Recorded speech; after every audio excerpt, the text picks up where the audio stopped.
What made you realize your family was never going to change? The text message came at 2:47 a.m. on a Tuesday, jolting me awake just as I'd finally drifted off after a brutal 14-hour day launching the Morrison campaign. Asterisk Sarah, we need to talk. Come over tomorrow. It's about Grandma Rose's jewelry. Mom asterisk. My stomach dropped. I knew that tone, even in text form. It was the same careful, diplomatic phrasing Mom used whenever Jake had screwed up again and they needed me to be the understanding one. The reasonable one. The one who always bent over backwards to keep the peace. I sat up in my Chicago high-rise apartment, staring out at the city lights, and felt that familiar knot forming in my chest. Grandma Rose had been dead for exactly 3 months. 3 months since the reading of her will, where she'd specifically left me her collection of antique jewelry, the gorgeous 1920s pieces she'd worn to every family gathering, the ones she'd promised me since I was 12 years old. These will be yours someday, little bird, she used to whisper, letting me try on her Art Deco emerald ring. A woman needs beautiful things that are truly hers. Jake had thrown a fit at the lawyer's office, of course. At 31, my older brother still couldn't handle not getting everything he wanted. He'd actually argued that the jewelry should be shared among the family, conveniently forgetting that Grandma Rose had left him her vintage car collection worth significantly more than my inheritance. I'd stood my ground for once. The lawyer had been crystal clear, the jewelry was mine, legally and explicitly. Mom and Dad had reluctantly handed over the pieces 2 weeks later, though I caught Dad muttering something about fairness and sharing the wealth.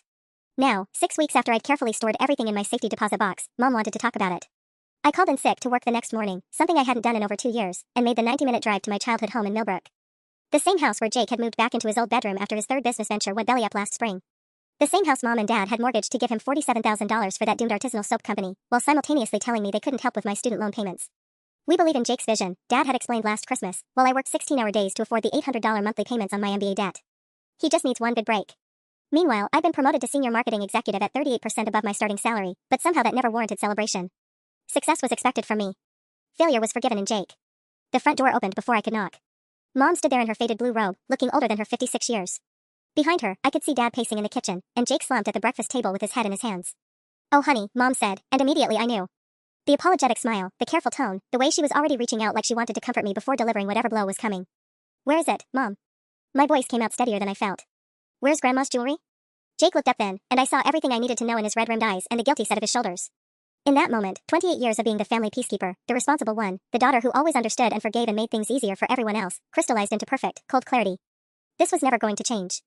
"Sarah, sit down," Dad said, gesturing to the chair across from Jake. His voice had that forced calm he used during what he called family meetings, which was really just code for, let's all gang up on Sarah until she agrees to whatever Jake needs now. I remained standing. "How much did you get for it?" Jake's head snapped up. "It wasn't like that." "How much?" The silence stretched for 30 seconds. I counted, because I'd learned in negotiations that silence makes people uncomfortable enough to tell the truth. 12,000, Jake finally mumbled. "But Sarah, I can explain." $12,000. I repeated it slowly, tasting each word. Grandma Rose's Art Deco emerald ring alone was worth 8,000. I'd had it appraised for insurance purposes just last month. You sold 60 years of Grandma's collection, pieces she wore on her wedding day, for $12,000. He was desperate, honey. Mom's voice had that pleading quality I'd heard 1,000 times before. The creditors were calling day and night. Jake was having panic attacks. You know how his anxiety gets when. Stop. I held up my hand. Just stop. I don't want to hear about Jake's anxiety, or his creditors, or his panic attacks. I want to hear about how my inheritance, legally mine, explicitly mine, ended up in some pawn shop for a quarter of its actual value. Dad cleared his throat. "Now Sarah, technically it was still in our house. In the guest room closet where I asked you to keep it because I was having my apartment renovated." My voice was getting louder, but I didn't care. "Where I specifically told you I'd be picking it up this weekend to move it to my safety deposit box." "The electricity was going to be shut off," Jake said, finally looking at me. I didn't know what else to do. I thought maybe I could buy it all back before you noticed." "With what money, Jake?" "The same money you've been about to make for the past 3 years?" Mom stepped between us. "Sarah, please. What's done is done. Jake feels terrible about this, look at him. He's been sick about it for days. Can't we just figure out how to move forward?" And there it was. The same script we'd been following since we were kids. Jake screws up, Jake feels bad, Sarah needs to be understanding because Jake's feelings matter more than whatever he'd actually done. He stole from me, Mom. He committed theft. Those pieces weren't family property, they were specifically left to me in a legal will that you both witnessed. "That's a very harsh way to put it," Dad said, frowning like I was the one being unreasonable. "We're family. Jake made a mistake, but calling it theft. What would you call taking someone else's property without permission and selling it?" "I was going to tell you," Jake protested. "I just needed a few weeks to get the money together. My new business plan is really solid this time. I've got investors interested." I laughed. Actually laughed. "Business plan number 4? Or are we on 5 now? The food truck thing, the soap company, the app development, which one is this new venture going to crash and burn like?" "Sarah." Mom's voice was sharp now. "That's enough. I know you're upset, but there's no need to be cruel." Cruel. I was being cruel. Not Jake, who'd stolen my dead grandmother's jewelry. Not my parents, who'd enabled him to do it. Me, for finally telling the truth about my brother's pattern of spectacular failures. I pulled out my phone and opened my banking app. Here's what's going to happen. Jake is going to give me the name and address of wherever he sold Grandma's jewelry. Today. Then he's going to pay me back the full appraised value, $18,400, by the end of the month. Sarah, be reasonable, Dad started. You know Jake doesn't have that kind of money. Then I'm calling the police. The kitchen fell completely silent. Even the ancient refrigerator seemed to stop humming. You wouldn't, Mom whispered, but I could see the uncertainty in her eyes. Try me. Jake's face had gone pale. Sarah, come on. We're family. You can't seriously be talking about getting the cops involved over some old jewelry. Some old jewelry? The words came out so quietly that everyone leaned forward. Jake, do you remember what Grandma Rose told me about her emerald ring? The one you probably sold for $50? He shifted uncomfortably. Look, I didn't really have time to. She wore the night she met Grandpa. She was 19, working at Woolworth's downtown, and he bought her a cherry Coke just so he could see it sparkle under the soda fountain lights. I could feel my voice getting stronger, clearer. She told me that story every Christmas while we baked cookies. Just me, because I was the one who listened. Mom's face crumpled. Honey, we all have memories of Grandma. Do you? Because when she was dying, who drove down every weekend for 2 months? Who took her to chemo appointments? Who held her hand while she picked out which pieces she wanted each grandchild to have? I turned to Jake. Where were you during those weekends, Jake? Oh right, you were networking at craft beer festivals for the soap business. That's not fair, Dad interjected. Jake was dealing with a lot of stress. And I wasn't? I spun around to face him. I was running 3 client campaigns, working 60-hour weeks, and driving 4 hours round trip every weekend. But somehow Jake's stress always matters more than everyone else's actual responsibilities. Jake stood up abruptly, his chair scraping against the linoleum. Fine. Fine, you want to know where I sold it? Tony's pawn on Fletcher Street. I got 12 grand for the whole lot, and yeah, it was probably worth more, but I was desperate. The electricity thing wasn't even the worst of it. What does that mean? I asked, though part of me didn't want to know. He looked at Mom and Dad, some silent communication passing between them. Tell her, Mom said quietly. She's going to find out anyway. The IRS is auditing the soap company, Jake said, not meeting my eyes. Apparently I messed up the quarterly filings for 2 years. There are penalties. And interest. My stomach dropped. How much penalties? 26,000. So far. Jesus Christ, Jake. I sank into the chair I'd refused earlier. What did you do? Dad cleared his throat. There might have been some creative accounting. Jake was trying to maximize the business deductions. He committed tax fraud. I looked around the table at my family. You're telling me he committed tax fraud, and your solution was to let him steal from me to pay for a lawyer? It wasn't supposed to be permanent. Jake's voice cracked. I've got a meeting next week with some investors in Milwaukee. They're interested in the new concept. It's a subscription box service for organic pet treats. The market research shows. Stop. I held up both hands. Just stop talking. You stole my inheritance to pay for the consequences of committing federal crimes, and you want me to listen to your pitch for business venture number 6. Mom reached across the table toward me. Sarah, sweetie, I know this looks bad. Looks bad? Mom, it is bad. This isn't Jake borrowing $20 for gas. This isn't even the $47,000 you mortgaged the house for. This is him stealing from his dead grandmother and committing federal crimes. The fraud thing is just a misunderstanding, Dad said quickly. Jake's accountant says. Jake can't afford a real accountant, Dad. He's been using TurboTax and hoping for the best. I stood up again, suddenly needing to pace. Let me guess, the accountant is either his drinking buddy Marcus or some guy he met at a networking event. The guilty looks around the table told me everything. Marcus took some bookkeeping classes, Jake mumbled. I started laughing again, but this time it felt hysterical. 28 years of this. 28 years of watching my parents bend over backward to enable my brother's increasingly destructive choices while expecting me to smile and be supportive. I'm calling Detective Morrison, I said, pulling out my phone. I worked on his re-election campaign last year. He owes me a favor. Sarah, please, Mom begged. Think about what you're doing. If Jake gets arrested, if this becomes public, it'll destroy our family. I looked at her, really looked, and saw a woman who would rather sacrifice her daughter than hold her son accountable.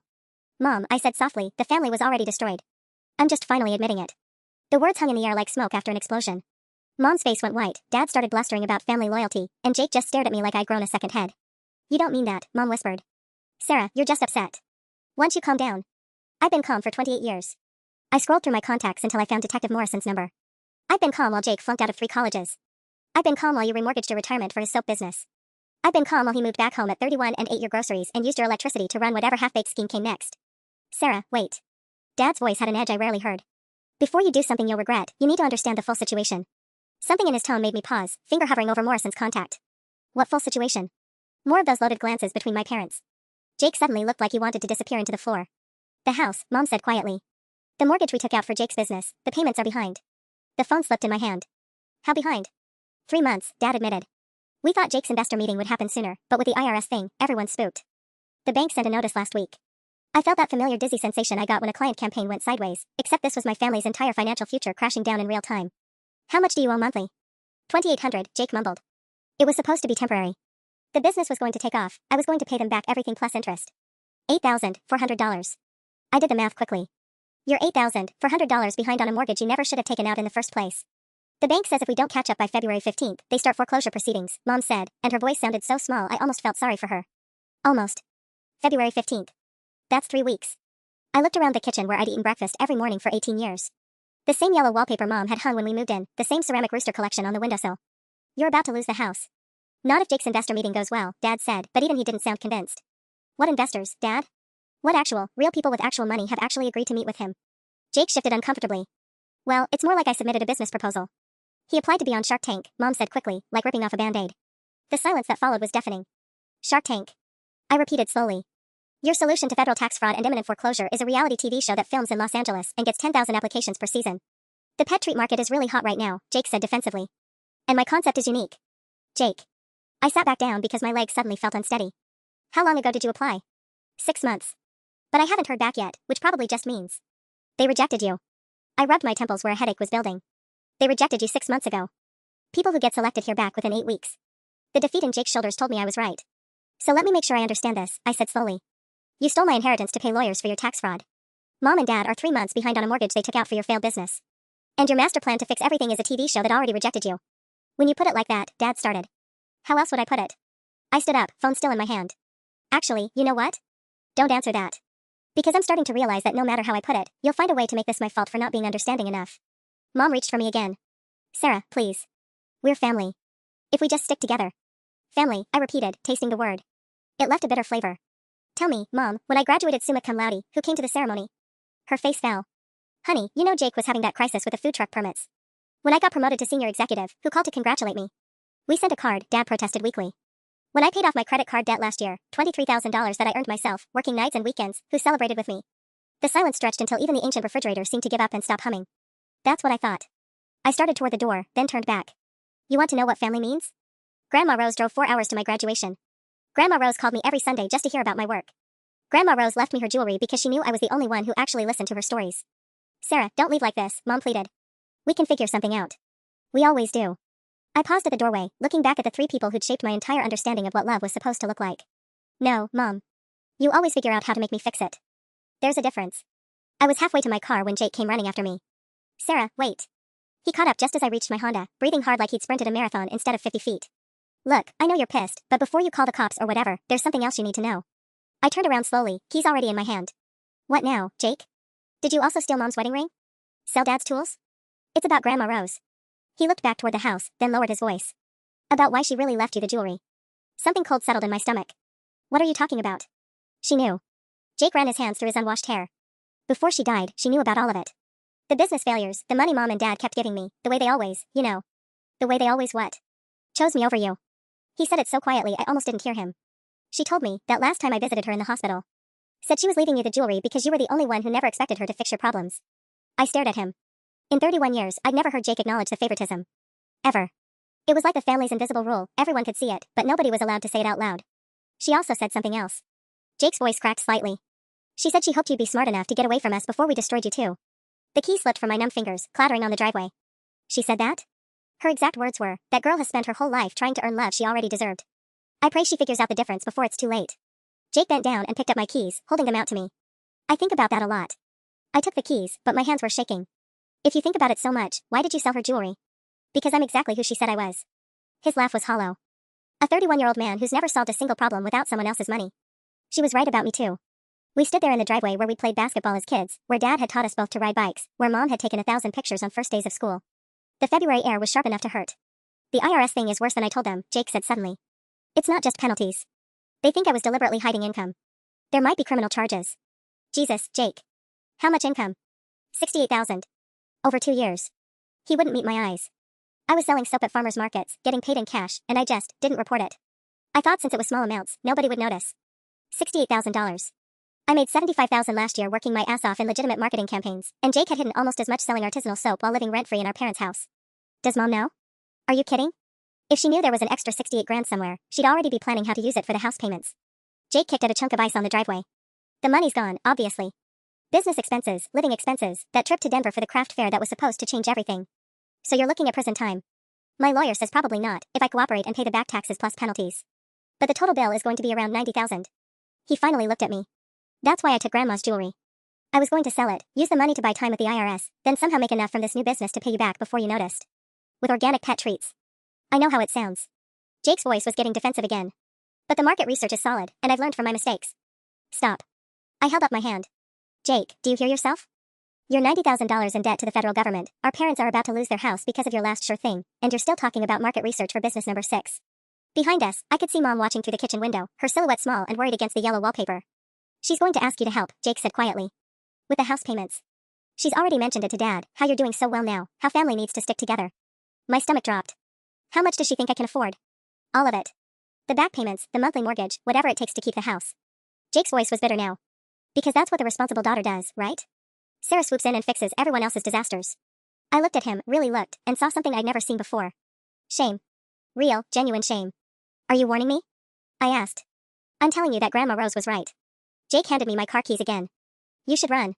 I stared at Jake for a long moment, processing what he just said. My own brother, the golden child who'd never been held accountable for anything, was telling me to abandon our family. You realize what you're asking me to do, I said slowly. Walk away from Mom and Dad. Let them lose the house. Let you face the IRS alone. Yeah. His voice was steady. I'm asking you to save yourself. Before I could respond, the front door slammed open and Dad came marching toward us, his face red with cold and anger. What are you two discussing out here? He looked between us suspiciously. Sarah, your mother is inside crying because she thinks you hate us. I don't hate you, Dad. The words came out automatically, even though I wasn't sure they were true anymore. I'm just trying to understand how we got here. We got here because families help each other, Dad said firmly. And right now, this family needs to come together instead of pointing fingers. Jake let out a bitter laugh. Right. Like when Sarah needed help with her student loans? Really came together then, didn't we? Dad's jaw tightened. That was different. Sarah had a good job, a clear path forward. Jake needed emergency assistance. Jake needed a reality check, I interrupted. But instead you gave him $47,000 and a place to hide from his problems. We gave him support during a difficult time. Dad's voice was getting that lecturing tone he used when he thought we were being unreasonable children. Just like we supported you through college. You mean the college I paid for myself with loans and scholarships while working 20 hours a week at the campus bookstore? The anger was building again, hot and clean. That support? Dad looked genuinely confused, like he actually couldn't see the difference. We provided a loving home environment. For Jake. You provided a loving home environment for Jake. For me, you provided expectations and disappointment when I didn't meet them perfectly. I pulled my phone out again. I'm done with this conversation. Sarah, wait. Dad grabbed my arm as I started to dial.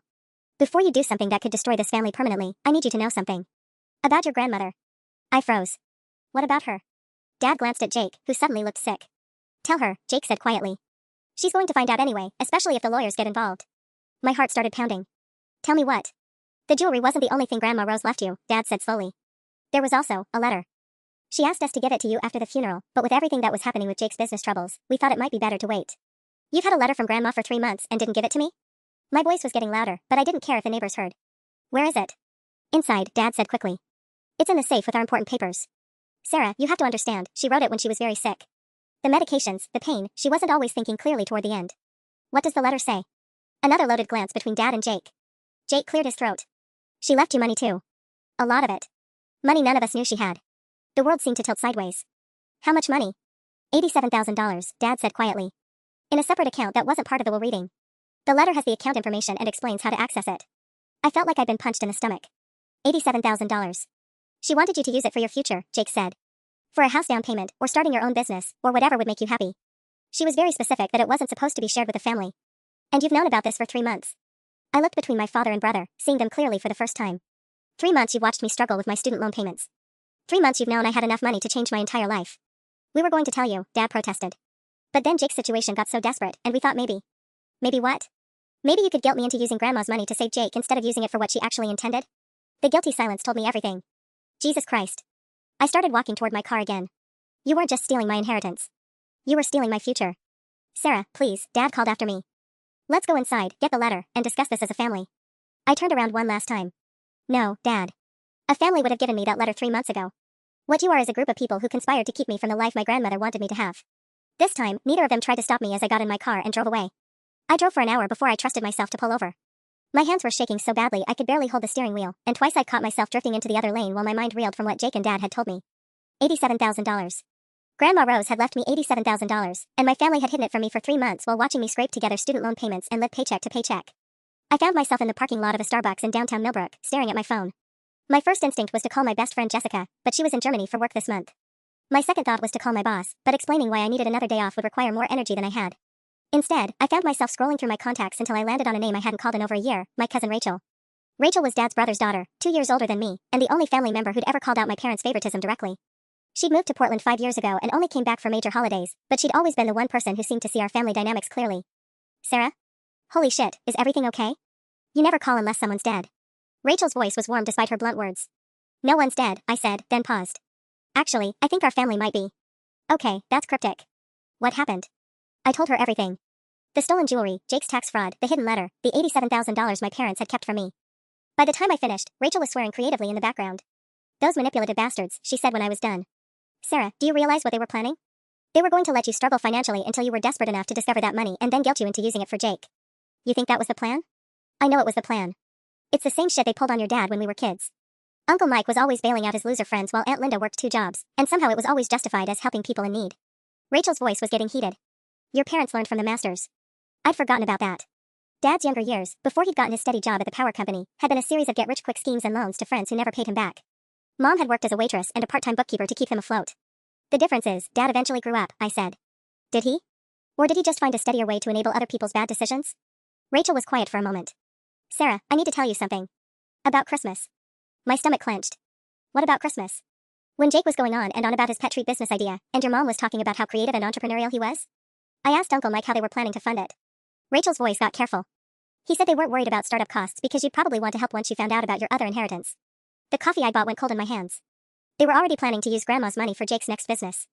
They'd probably been planning it since the day they got that letter. Rachel sighed heavily. I'm sorry, Sarah.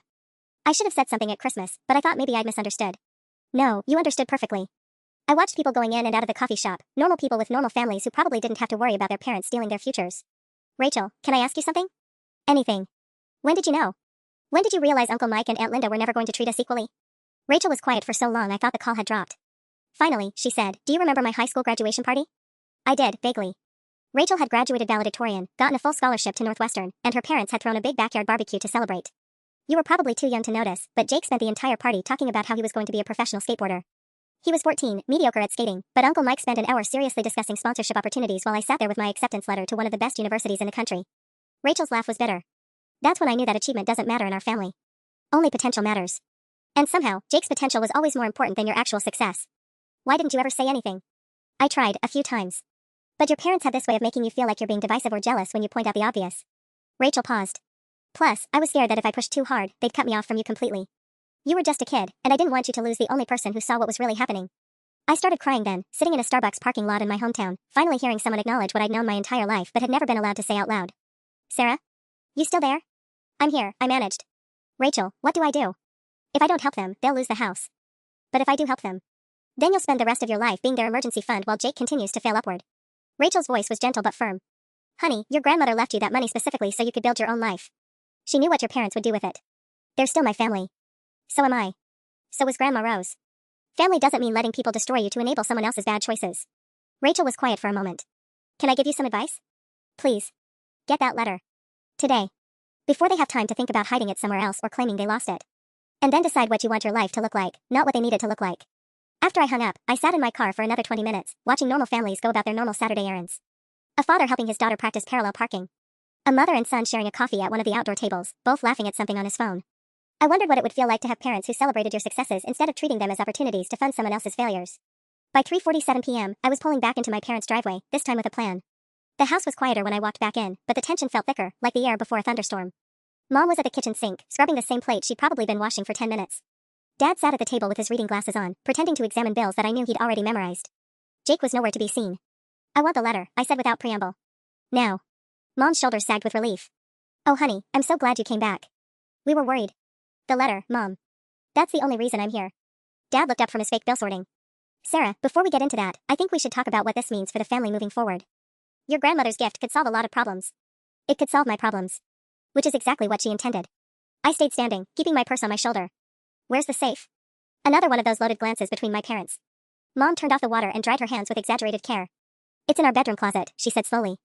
But sweetheart, maybe we should all sit down first and discuss how to handle this responsibly. $87,000 is a lot of money to access all at once. Responsibly. I tasted the word. Like how you responsibly hid it from me for 3 months. We were protecting you, Dad said, his voice taking on that patient tone he used when he thought I was being dramatic. You know how impulsive you can be with money. Remember when you bought that expensive couch right after your promotion? I stared at him. You mean the couch I saved for 6 months to buy, from the furniture store that had a 2-year warranty, after researching consumer reviews for weeks? Well, yes, but that's what you call impulsive? Compared to Jake's soap company that he started with zero market research and $47,000 of your retirement money? Mom stepped between us again.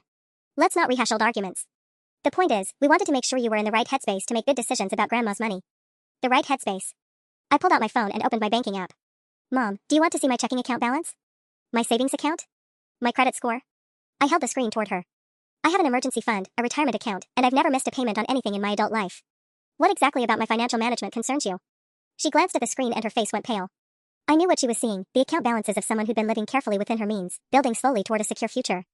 You have $12,000 in savings, she said quietly. $13,400. Plus my 401k, plus the emergency fund I keep in a separate high-yield account. I put the phone away. More than enough to prove I can handle money responsibly. Dad cleared his throat. Sarah, that's actually quite good. I didn't realize you were doing so well financially. Because you never asked. You just assumed I was irresponsible because that would make it easier to justify giving everything to Jake. The silence stretched until I heard footsteps on the stairs. Jake appeared in the doorway, looking like he'd been crying. I told her about the letter, he said to our parents. And the money. She deserves to know everything. Mom's face crumpled. Jake, we agreed. We agreed to lie to her for 3 more months while we figured out how to manipulate her into fixing my problems. Jake's voice was hollow. I'm done with that. He looked at me with something that might have been respect. The letter's in a fireproof lockbox in their bedroom closet. The combination is Mom's birthday, 0847. Grandma Rose left instructions for accessing the account at Millbrook Community Bank. You'll need the letter and 2 forms of ID. Jake. Dad snapped. We discussed this as a family. No, we discussed how to use Sarah as a family ATM. Jake sat down heavily at the table. I've been thinking about what Grandma Rose said to me in the hospital. About Sarah deserving better. I studied my brother's face, looking for the manipulation I'd learned to expect. But all I saw was exhaustion and something that looked like genuine remorse. What changed your mind? I asked. Honestly?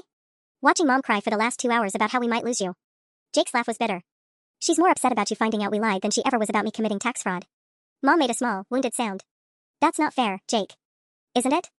When's the last time you cried about my failures? Really cried, not just worried about how to fix them? Jake looked at her steadily. Because I've been failing for 10 years, Mom. And every time, your response has been, how do we solve this, not why does this keep happening? The kitchen fell silent except for the ancient refrigerator's labored humming. I'm getting the letter, I said finally. Then I'm leaving. And then I'm going to decide what kind of relationship I want with this family going forward. Nobody tried to stop me as I walked toward the stairs. The lockbox was exactly where Jake said it would be, sitting on the shelf above Dad's old work shirts like it had been waiting for me. My hand shook slightly as I entered Mom's birthday, 0847, and heard the quiet click of the lock releasing. Inside, underneath insurance papers and Mom's jewelry, was a cream-colored envelope with my name written in Grandma Rose's careful handwriting. For my Sarah, to be opened after my funeral, RM. I sat on my parents' bed, surrounded by the familiar scent of Mom's lavender lotion and Dad's aftershave, and carefully opened the envelope. Inside were 3 pages of Grandma Rose's handwriting and a smaller sealed envelope marked Millbrook Community Bank, account information. My dearest Sarah. Asterisk if you're reading this, then I'm gone and your parents have finally given you this letter. I hope they didn't wait too long, though knowing your father, he probably wanted to discuss the implications first. Some things never change, asterisk. I smiled despite everything. Grandma Rose had known Dad so well. Asterisk I've left you money, little bird. More than your parents know about, and I specifically structured it so they couldn't access it or influence how you use it. The account information is in a sealed envelope. You'll need to go to the bank in person with 2 forms of ID and this letter, asterisk. Asterisk the money comes with only one condition, it's for you.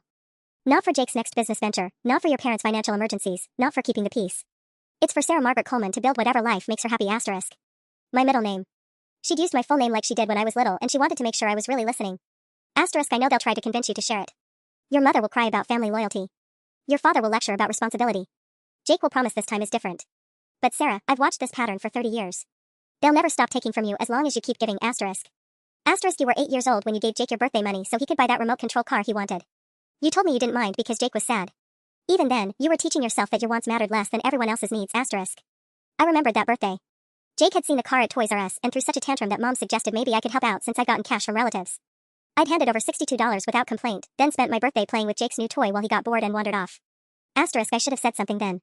I should have said something 1,000 times over the years. But I told myself it wasn't my place, that your parents knew best, that families have to work these things out themselves. I was wrong, and I'm sorry, asterisk. Asterisk the truth is, your parents love you very much. But they love you the way people love a reliable tool. They appreciate what you can do for them, but they don't think much about what you might need for yourself. They've never had to, because you've never demanded it, asterisk. Asterisk Jake is my grandson and I love him, but he's 31 years old and has never solved a problem without someone else's money. Your parents enabled that, and now they're all trapped in a pattern that's slowly destroying everyone, including you, asterisk. I heard footsteps in the hallway and quickly folded the letter, slipping it into my purse along with the bank envelope. By the time Mom appeared in the doorway, I was standing by the window, looking out at the backyard where Jake and I had played as kids. Find what you were looking for? Mom's voice was careful, neutral. Yes. I turned to face her. Grandma Rose was very thorough. Mom's face was pale, but she managed a small smile. She always was organized. Even at the end, she had very specific ideas about how things should be handled. She did. I walked past Mom toward the door, then paused. She also had very specific ideas about why she was giving me this money. Sarah. Mom's voice cracked slightly. I know how this looks. But we really were trying to protect you. Sudden money can be overwhelming. Mom, stop. I turned to face her fully. I read the letter. I know exactly why you kept it from me, and it wasn't to protect me from anything except having choices you couldn't control. The truth of it hung in the air between us. Mom's face crumpled, but for the first time in my life, I didn't rush to comfort her. We're going to lose the house, she whispered. I know. Jake could go to prison. I know that too. She looked at me with desperate hope. But now you can help fix everything. And there it was. The real reason for the tears, the guilt, the 3 months of lies. Not grief for what they'd done to me, but relief that their problems could still be solved with my sacrifice. No, Mom, I said quietly. I really can't. I walked downstairs to find Dad and Jake sitting at the kitchen table in uncomfortable silence. Dad looked up when I entered, his eyes immediately going to my purse where the letter was now safely tucked away. So, he said carefully, I assume you'll want to go to the bank on Monday morning? Actually, I'm going today. I pulled out my phone to check the time. They're open until 5 on Saturdays. Jake's head snapped up. Sarah, wait. Before you do anything permanent, there's something else you need to know. My stomach clenched. After everything I'd learned today, I wasn't sure I could handle another revelation. What now? Jake looked at Dad, who gave a barely perceptible shake of his head. Tell her, Jake said firmly. She's going to find out anyway when the lawyers get involved. What lawyers? I demanded. Dad sighed heavily. Jake's situation with the IRS is more complicated than we initially explained. They're not just auditing the soap company, they're investigating whether he deliberately structured transactions to avoid reporting requirements. Structured how? I kept individual sales under 10,000, Jake said quietly. Always cash, always just under the reporting threshold. The farmers markets, craft fairs, online sales, I made sure no single transaction looked big enough to trigger attention. My blood ran cold. Jake, that's not just tax evasion. That's money laundering. It's not money laundering. Dad protested. It was just poor bookkeeping practices. Dad, deliberately keeping transactions under federal reporting limits to avoid detection is literally the definition of structuring. It's a federal crime. I stared at Jake. How much total cash are we talking about? Over the 2 years? Maybe 120, 130. Jake wouldn't meet my eyes. I didn't think of it as laundering. I just thought I was being smart about taxes. $130,000. I sank into a chair. Jesus Christ, Jake. You didn't just hide $68,000 from the IRS. You processed $130,000 in structured cash transactions. Mom appeared in the doorway, her face white. The federal prosecutor called yesterday, she said quietly. Jake has to appear before a grand jury next month. The room went silent except for the refrigerator's death rattle. A grand jury. I looked around at my family. You're telling me my brother is facing federal indictment, and your solution was to steal my inheritance and hide my grandmother's letter so I couldn't access money that might actually help with legal fees? We panicked, Dad admitted. The lawyer wants $50,000 just as a retainer. Real criminal defense attorneys are expensive, and Jake's been using that kid from legal aid who's barely out of law school. So you decided to keep me broke and uninformed until you figured out how to guilt me into paying for Jake's defense. We decided to protect the family, Dad said, his voice getting defensive again. Sometimes that means making hard choices about timing and information. I started laughing, but it sounded hysterical even to me. Protect the family? Dad, you've been lying to me for 3 months about money that could change my entire life, while expecting me to eventually fund Jake's legal defense for federal crimes. Sarah, please. Mom sat down across from me. I know we handled this wrong. But Jake is looking at 5 to 7 years in federal prison. We can't abandon him now. You're not abandoning him. You're asking me to sacrifice my future for his defense. I pulled out my phone again. How much does a competent criminal attorney actually cost? Jake cleared his throat. The lawyer we really need wants $80,000 retainer, plus another 40 to 60 for trial preparation. Call it 120, 140 total if it goes to trial. Which is more than Grandma Rose left me. Not if we add the jewelry money and maybe take out a loan against your future earning potential, Dad said quickly. You're doing so well in your career. Stop. I held up my hand. Dad, do you hear yourself? You want me to spend my entire inheritance plus go into debt to pay for consequences of Jake's federal crimes. We want you to help save your brother from prison. I looked around the table at the 3 people who'd shaped my understanding of love and family for 28 years. Mom, crying quietly into her hands. Dad, jaw set in stubborn determination. Jake, staring at the table with the hollow expression of someone who'd finally run out of schemes. Here's what's going to happen, I said, standing up. I'm going to the bank. I'm accessing Grandma Rose's account.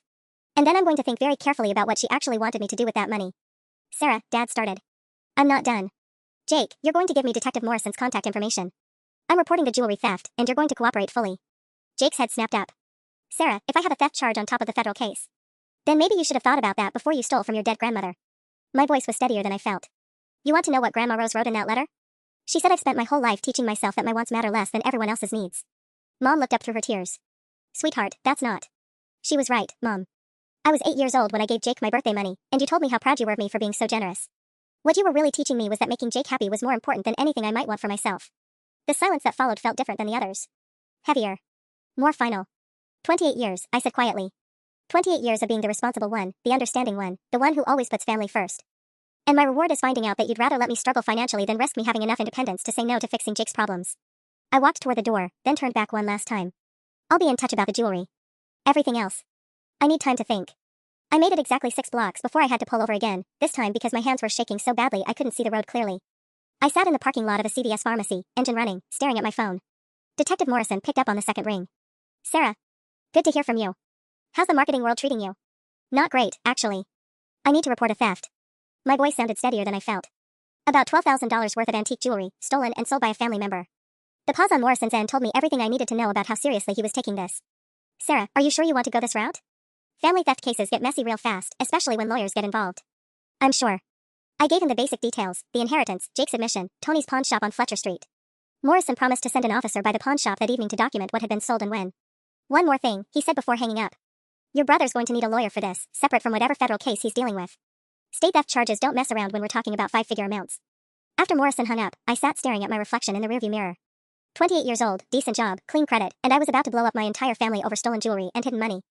Except it wasn't really about the money, was it? I thought about what Jake had said in the driveway, that Grandma Rose had told him I needed to get away before they destroyed me too. Had she really seen it that clearly? Had everyone seen it except me? My phone buzzed with a text from Jake, Sarah, please don't go to the bank today. Give us 24 hours to figure something out. There's more you don't know about Grandma's money, More I don't know. Of course there was. I called him back immediately. What now, Jake? Can you come back? This is something we need to discuss in person. No. Tell me right now, or I hang up and you can explain it to Detective Morrison. Jake's sigh was audible through the phone. The bank account isn't just sitting there waiting for you. Grandma Rose set it up as a trust with conditions. Specific conditions about how the money can be accessed. My stomach dropped. What kind of conditions? You have to be debt-free to inherit it. No outstanding loans, no credit card balances, nothing. And Jake's voice got quieter. You can't use any of it to pay off existing family members' debts. She was very specific about that part. I started laughing, but it came out harsh and bitter. She knew. She actually knew you'd all try to manipulate me into using her money for Jake's problems. There's a review process. The bank has to verify your financial status, and there's a trustee who has to approve any withdrawals over $5,000 for the first year. Jake's voice cracked. Sarah, she basically made it impossible for us to pressure you into bailing me out. Good for her. I was surprised by how relieved I felt. What else? If you do have outstanding debts when you apply for the inheritance, the trust pays them off directly, student loans, mortgage, whatever, but you never actually touch that money.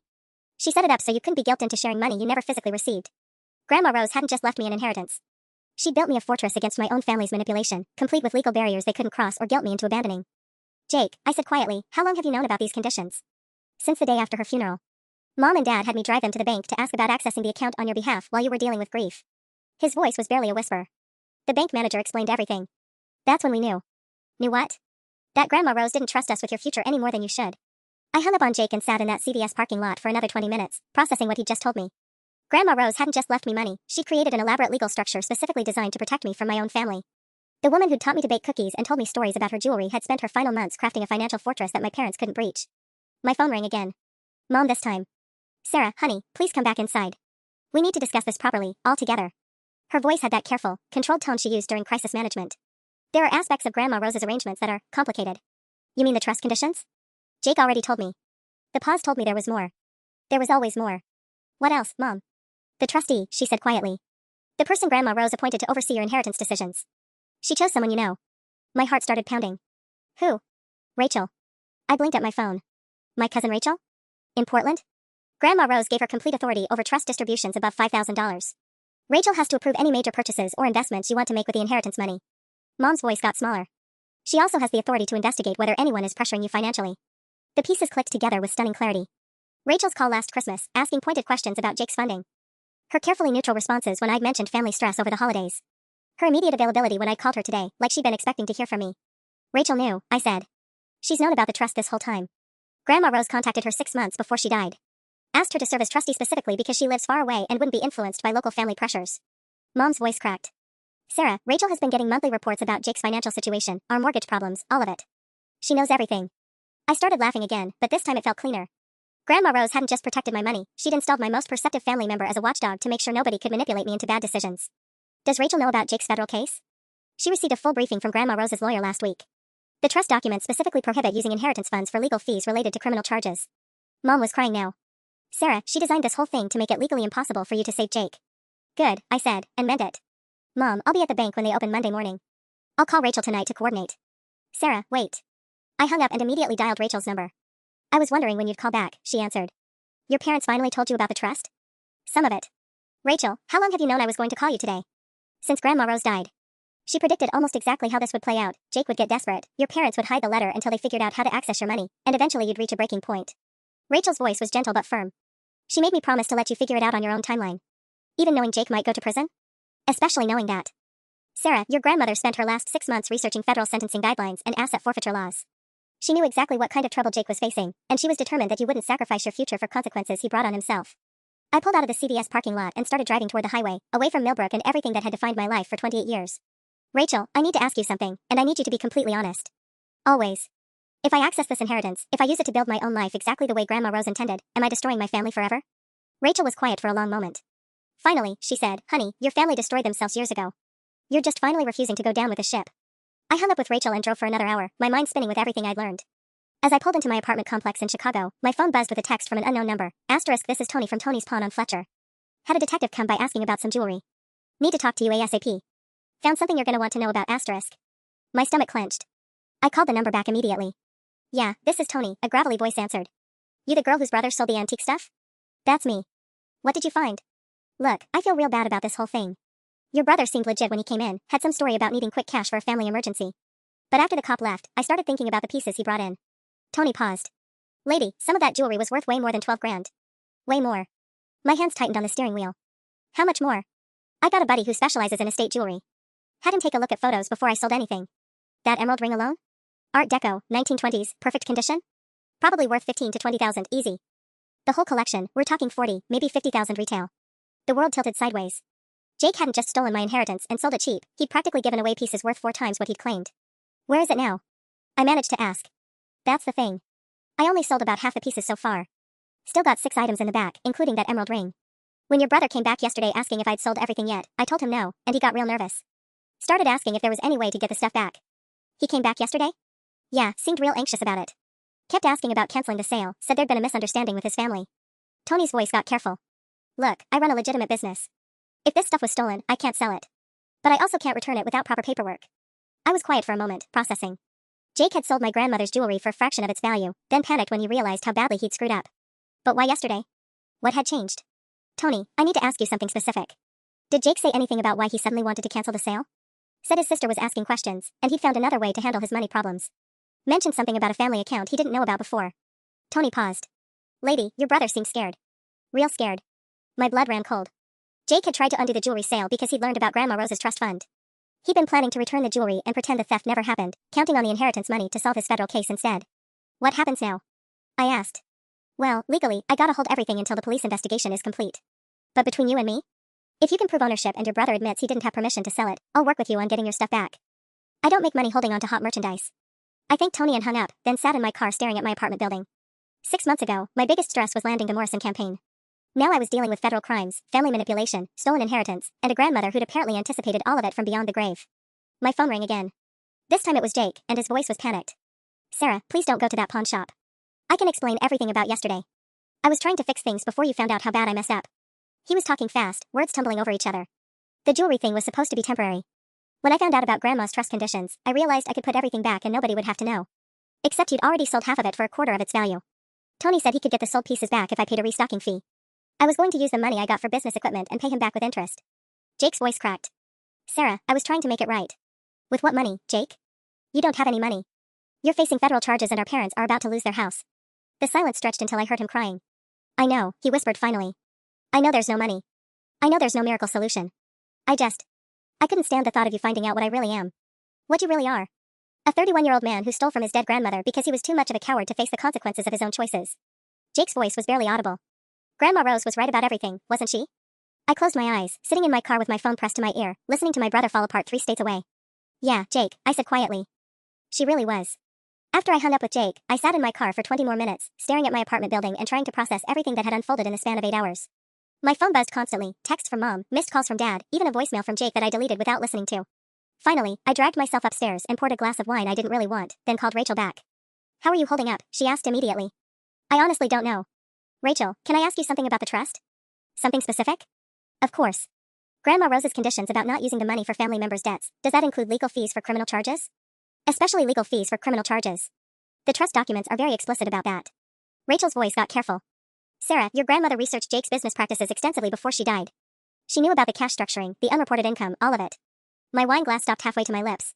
She knew he was committing federal crimes? She hired a forensic accountant to review public records of Jake's businesses. Farmers market vendor licenses, craft fair applications, online payment processing accounts. It's all public information if you know where to look. Rachel paused. She also hired a private investigator. A what? Grandma Rose wanted to understand exactly what kind of trouble Jake was heading for, so she could protect you from getting dragged down with him.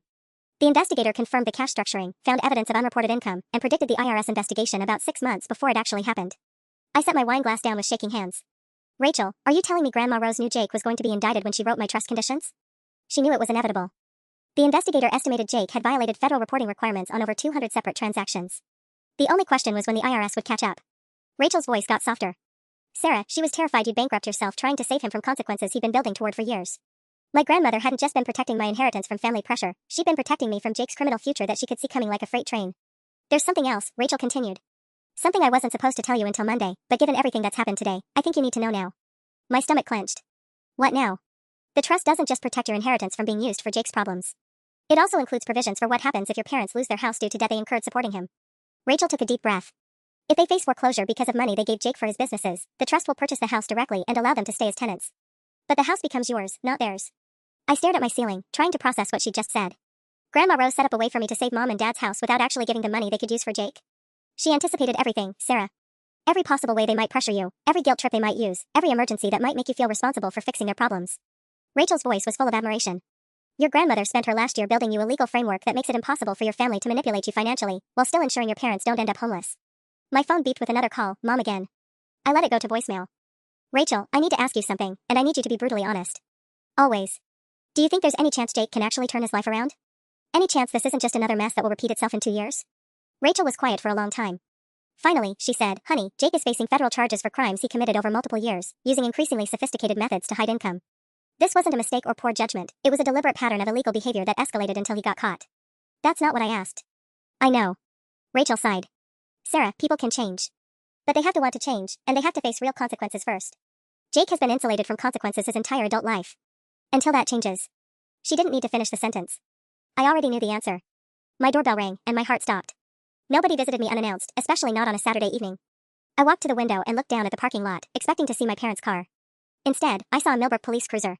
Detective Morrison stood at my door with a manila envelope and an expression I couldn't read. Behind him, a uniformed officer waited by the patrol car. Sarah, we need to talk. Can I come in? I let him inside, my mind racing through possibilities. Had something happened to Jake? My parents? We executed the search warrant at Tony's pawn shop an hour ago, Morrison said, settling into my living room chair. Your grandmother's jewelry is evidence now, but we also found something else. Tony kept very detailed records, including security footage. He opened the envelope and pulled out several photographs. These are screenshots from Tony's cameras. Jake didn't sell your grandmother's jewelry once, Sarah. He sold it 3 times. My legs gave out and I sank onto my couch. What do you mean 3 times? First time was 6 months ago, right after the funeral. Small pieces, claimed he was selling for a grieving family member. Second time was 3 months ago when your parents gave you the jewelry to store. Jake took photos of everything, then had a jeweler make replicas using cheap stones and gold plating. The room spun around me. The jewelry I thought was in my parents' guest room was fake. Jake sold the real pieces months ago and replaced them with copies. When he stole them last week, he was actually selling the replicas to Tony for the 3rd time. Morrison's voice was gentle but firm. The $12,000 he got was just for the fake pieces. The real jewelry netted him about $48,000 over 6 months. I stared at the security photos showing Jake confidently walking into Tony's shop, not the desperate, anxiety-ridden person he'd claimed to be when he confessed to the theft. There's more, Morrison continued. We ran Jake's financial records as part of the investigation. The money from selling your grandmother's jewelry didn't go to emergency expenses or IRS payments. It funded his lifestyle while he lived rent-free at your parents' house. Restaurants, bars, a weekend trip to Vegas, equipment for business ventures he never actually started. My parents don't know? They don't know any of it. Jake has been playing everyone, you, them, the IRS, even his own lawyer. The federal investigation isn't about soap business income. It's about a sophisticated fraud operation involving fake business expenses, multiple shell companies, and money laundering through antique jewelry sales. I thought about Jake's tears, his apparent remorse, his warning that I should run from the family. Even his breakdown had been a performance. What happens now? Morrison stood up. Jake's being arrested tonight on state charges for fraud, theft, and identity theft. He forged your signature on documents claiming you'd agreed to sell the jewelry. Federal prosecutors are adding charges Monday morning. He paused. Sarah, this investigation started because you reported $12,000 in stolen jewelry. It's going to end with Jake facing 15 to 20 years for operating a criminal enterprise. After Morrison left, I called Rachel immediately. I just talked to Grandma Rose's lawyer, she said before I could speak. The private investigator she hired has been tracking Jake's activities since before she died. Every transaction, every fake business, every lie he told your parents. Grandma Rose knew Jake wasn't just irresponsible, he was criminal. She knew all this and still tried to protect Mom and Dad? She knew they were victims too. Jake manipulated them just as much as everyone else. Rachel's voice was steady. The trust isn't just about protecting your inheritance, Sarah. It's about protecting you from discovering how deep Jake's crimes go and feeling responsible for consequences that started years before you even knew about them. I walked to my window and looked out at the Chicago skyline, thinking about my family sitting in that yellow kitchen, probably still believing Jake's stories about anxiety and poor business decisions. Rachel, I finally understand what the title of my story is, I said quietly. What? What made you realize your family was never going to change? It was today. Right now. Learning that even Jake's confession was just another lie designed to manipulate me into fixing problems he created on purpose. 2 hours later, my parents called. They'd just learned about Jake's arrest from a detective at their door. Through tears and denial, Mom asked if I could help with bail money. No, Mom, I said, and for the first time in 28 years, the word felt easy. I can't. The family was exactly what Grandma Rose knew it was, a broken system built around enabling Jake's choices while sacrificing everyone else's future. But I wasn't part of that system anymore. On Monday morning, I walked into Millbrook Community Bank as Sarah Margaret Coleman, ready to claim the life my grandmother had fought to give me. Not as the family problem solver, not as Jake's safety net, not as the daughter who always understood. Just as myself. Finally, completely, unapologetically myself. The cycle was broken. And I was free.